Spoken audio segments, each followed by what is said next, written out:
안녕하세요. 조용히 회사 다니는 사람입니다.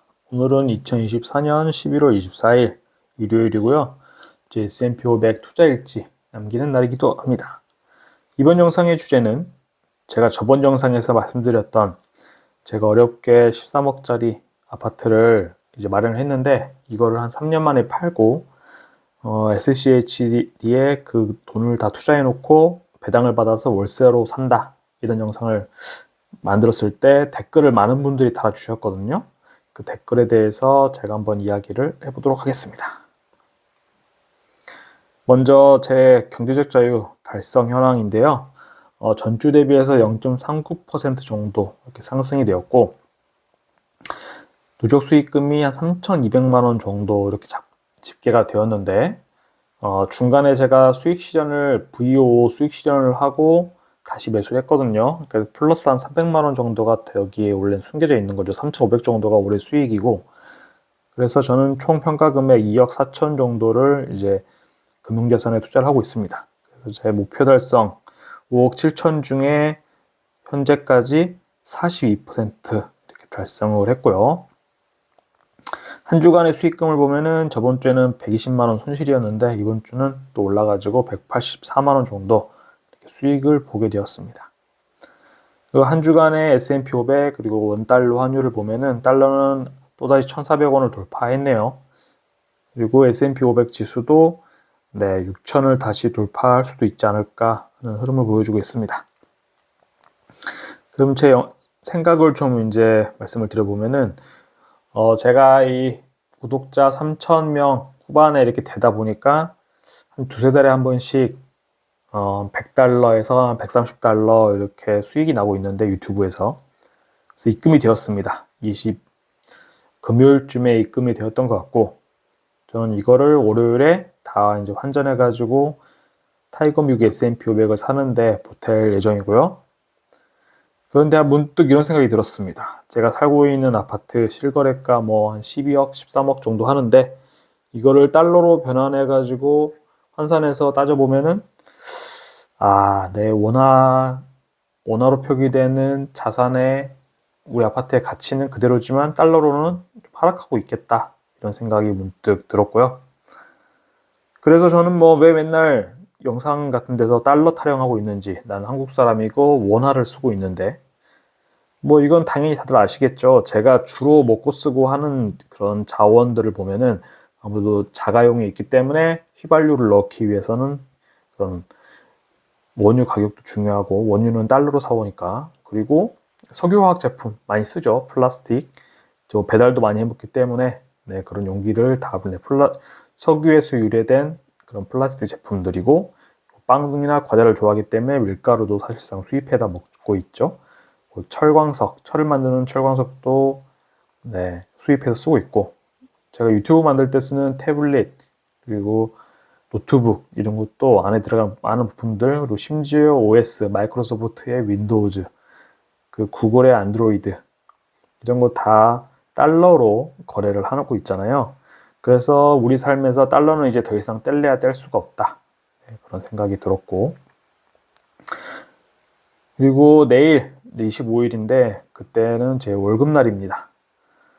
저는 아무튼 간에 멀쩡한 직장에 이렇게 다닐 수 있는 동안에는 최대한 다닐 수 있는 만큼 다녀가지고 이 S&P 500에 투자할 수 있는 투자금을 늘리는 게 목표가 되겠습니다. 그래서 월급 받아서 넣으면 아마 6천만 원을 올해 불입금 넘길 걸로 보여집니다. 그리고 제 보유 현황 S&P 500 ETF, VO는 70주에서 멈춰 있고요. 그리고 타이거 미국 S&P 500은 7주를 추가로 매수해서 5,712주 이렇게 보유를 하고 있게 되었습니다. 하여튼 저번 주에 제가 올린 영상이 제목이 이거였죠. 또다시 13억짜리 아파트 안 팔리고 있습니다. 좀 2달 넘게 안 팔리고 있는 와중에 무주택자가 되고 슈드에 투자하려고 하는, 그거 배당금으로 월세를 살려고 하는 나의 이런 고민을 하고 있는 나는 도대체 어떤 사람일까? 보통 사람들은 무주택자에서 미국 주식 투자해서 돈을 벌어도 그 돈 가지고 결국에는 아파트를 살고 싶을 것이다 라는 게 일반적인 생각인데, 그 반대로 하려고 하는 나는 도대체 어떤 놈인가에 대해서 고민을 좀 영상으로 만들어 봤는데, 그 댓글을 보면서 제가 했던 생각들 정리를 해봤습니다. 먼저 제가 이전 영상에서 다른 영상에서는 실거주 한 채를 보유하면서 S&P 500으로 은퇴를 준비하겠다 이런 영상 올렸을 때는 댓글이 별로 안 달렸던 것 같고, 그리고 그 생각에 반대하는 의견들, 동감한다, 공감한다는 의견들이 많이 달렸던 것 같습니다.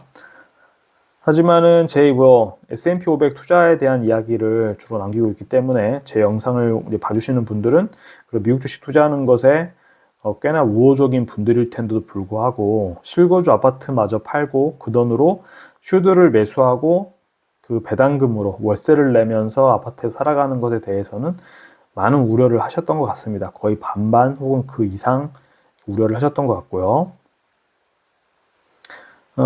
제가 그래서 이번 주말에 좀 화제를 돌려가지고 이번 주말에 제가 오랜만에 외가 친척들, 저희 어머니가 6남매시거든요. 그래서 모임을 하고 와서 보니까 제 나이가 어느덧 40에 가까워진 만큼 이모나 외삼촌도 어느새 연세가 이제 환갑을 훌쩍 넘어가지고 이제 말 그대로 할배가 되어가고 있다는 사실. 이제 시간이 이제 빠르게 흘러가고 있고, 또 사람 언젠가는 이렇게 모일 수 있는 자리도 한 분 한 분씩 세상을 떠나시게 되면은 없어질 수 있겠구나. 시간이 참 이게 유한하다 이런 생각을 했고요. 누구나 이렇게 흘러가는 시간 속에서 살아가고 있고 세상을 떠나잖아요. 그래서 어쨌든 간에 살아있는 동안에는 재밌고 보람있게 살아야겠다는 다짐을 다시 했고, 참 우습게도 이 타노스의 어벤져스 인피니티 워에서 타노스 손가락 튕기는 영상, 그러면 절반이 이렇게 사라지잖아요. 히어로들도 절반이 이렇게 사라지는 영상이 문득 뇌를 스쳤습니다. 이렇게 세상에 영원한 것은 없다. 나도 언젠가는 죽어서 없어진다. 이런 생각이 들었습니다. 그래서 댓글 중에서 이런 저에게 가르침을 주셨던 그 댓글 한번 읽어보고 제 생각도 짧게 한번 코멘트를 해보겠습니다. 먼저 이 파란 하늘이라는 분께서 남겨주신 거, 잠실에서 아파트 한 채를 이렇게 보유하고 계신 것 같은데, 잠실은 물론 거래도 잘 되고 많이 오르는 지역이죠. 상급지라는 점을 공감하고 부럽습니다. 그래서 저도 다른 사람들에게 이견이 없는 정말 좋다고 하는 강남이나 잠실 이쪽에 살 수 있다고 하면 저도 이렇게 팔까 말까 고민하지 않고 실거주 한 채를 유지하면서 S&P 500에 투자를 했겠으나, 제가 이제 직장 때문에 좀 애매한 입지에서 실거주를 좀 해야 됩니다. 그래서 누군가는 서울에 사놓고 전세 내주고 너는 그냥 아무 데서 살아도 되는 거 아니냐라고 하는데, 이 경우에 어떻게 되냐면 제가 미국에 투자할 수 있는 돈까지 헐어가지고 그런 아파트에다가 이제 갭 투자를 해도 서울엔 주로 전세가율이 50%니까 괜찮은 입지 살려고 그러면 제가 가지고 있는 전 재산을 역으로 이제 한국 아파트에 넣어야 되는 상황이 생기거든요. 또 그거는 이상하지 않습니까? 이제 한 곳에 몰빵해야 되는 상황이 이제 된다는 말이기 때문에 자산 배분 차원에서도 저는 좀 할 수 없는 투자인 것 같고요. 그리고 이분께서 남겨주신 댓글은 이제 평소에 제 생각과 많이 비슷한 댓글이었습니다. 무엇보다도 내 몸이 원하져서 아니다. 저도 저번 영상에서 말씀드렸지만 이분께서도 공감을 해주신 것 같습니다. 그리고 이분께서는 이제 아파트를 팔고 슈드에 넣어가지고 3분할 해가지고 그 22,000주 갖고 계신다. 그리고 배당받고 월세 사신다. 제가 생각했던 삶을 이미 살고 계신 것 같은데, 이분의 논거도 저랑 비슷합니다. 한국이 이제 GDP 지금 13위 이 정도 하고 있는데 10년, 20년 후에도 우리나라가 성장해서 10위권 안쪽으로 들어갈 수 있다라고 하면은 아파트를 매수하고 보유하고 살 것 같은데 이제 아니다. 아무래도 이제 노인이 증가할 수밖에 없고, 그리고 우리나라는 이제 영어권, 전 세계적으로 특이한 언어를 쓰잖아요. 그래서 외국인들이 들어와서 정착해서 좀 이제 고소득 직종에 종사하기 어려운 그런 문화가 있다. 분단 국가, 언제든 전쟁이 날 수 있는 그런 나라다라는 것이 우리나라의 성장을 좀 가로막는 게 아닌가 싶고, 그리고 이분께서 남겨주신 댓글도 되게 좋았었는데요. 좀 읽어보면은 베이비부머 세대들 1차, 2차 이렇게 은퇴를 하고 계신데, 이분들께서도 자식들에게 이미 저도 상속을 약간 받았지만 그때쯤에는 그 부동산을 받은 세대, 아마 제 세대나 제 아래 세대가 되겠죠.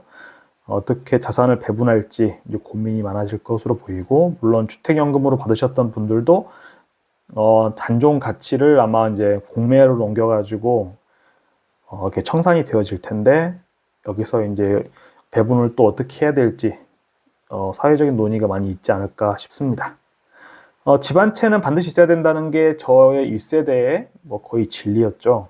하지만은 이제 앞으로는 성향, 그리고 가구의 구성원, 라이프 스타일에 따라 가지고 거주주택의 보유가 이제 가중치가 달라질 거다. 저도 이거에 공감하는 바고요.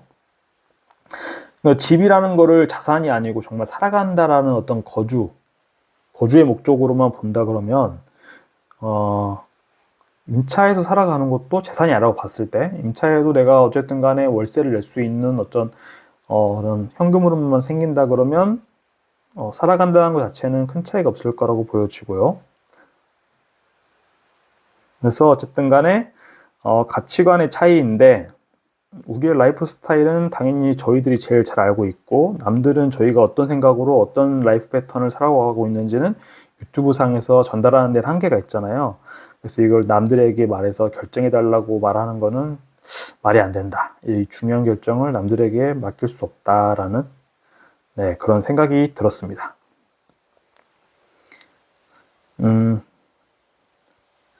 제 생각과 약간 이제 배치되는 그런 생각이 댓글도 좀 있었는데요. 물론 첫 번째로 이번에 댓글을 좀 읽어보면은 제가 갖고 있는 수자금 정도면은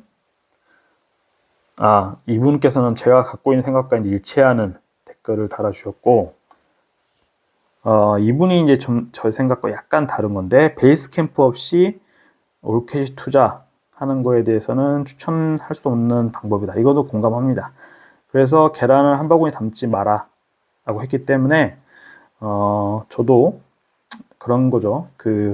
제가 S&P 500, 타이거뮤직 S&P 500하고 VO에 투자하고 있지만 집 한도는 배당주 위주로 혹은 리츠를 편입할 수도 있을 것 같고, 일단은 딱 떠오른 게 하락장이 왔을 때도 어쨌든 간에 내가 살아가야 될 집에 대한 월세는 마련될 수 있게끔 슈드와 그리고 일부는 채권, SGOV나 뭐 미국채, 알채권에다가 투자하는 거를 고려를 하고 있습니다. 혹은 국내 채권일 수도 있겠죠.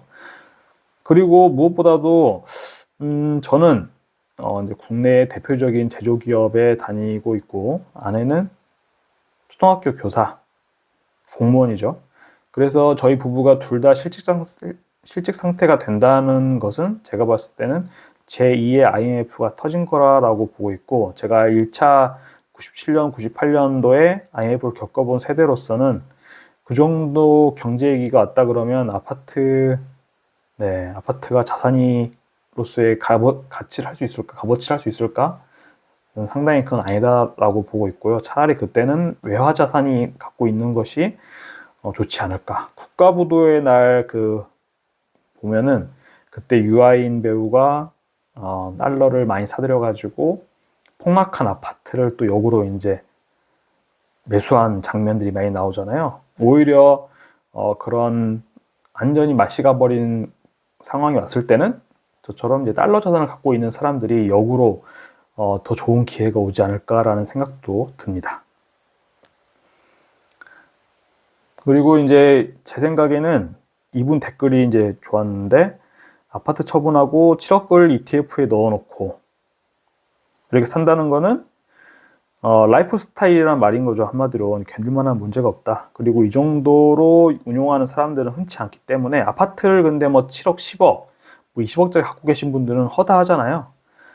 그래서 저는 어떻게 보면은 남들이 가지 않는 길을 가보려고 하니까 많이들 우려를 하시는 것 같고, 저 또한 이거에 대해서 100% 확신이, 아무래도 이제 멘토가 없기 때문이죠. 먼저 제가 가려는 길, 롤모델이 없기 때문에 확신이 100% 서지 않는 것도 사실인 것 같습니다.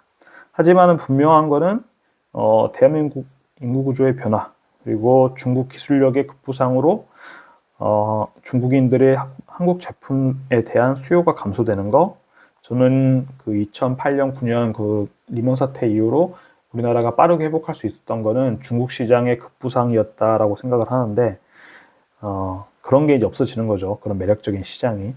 그리고 미국의 자국 우선주의와 보호무역이 이제 강화되는 시대인 거죠. 그래서 이거는 마치 이제 과거의 성공을 보고 앞으로도 그럴 것이다라고 생각하는 거는 뭐랄까, 운전할 때 사이드 미러만 보고 운전하는 느낌이란 거죠. 앞을 보고 살아야 되는데 뒤에 과거의 성공만 생각하고 살다 보면은 운전할 때도 뒤만 보고 간다면은 앞에 오는 장애물들은 피할 수 없게 되잖아요.